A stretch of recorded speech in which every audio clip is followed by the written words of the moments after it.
Welcome to Chillin' 101. We hope this video helps. You'll start by preparing one workspace and getting VSCode Mobile ready to use.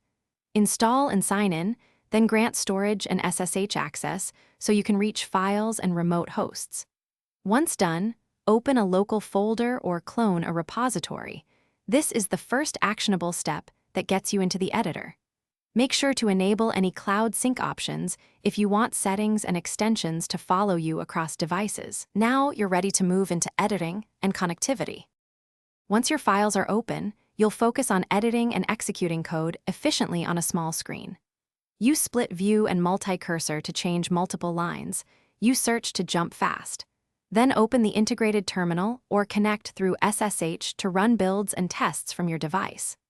Install only the extensions you need, language support, formatters, and linters, because mobile resources are limited. Make sure to configure settings like autosave and tab size so your edits behave predictably across projects. To finish, save and sync your work so nothing is lost.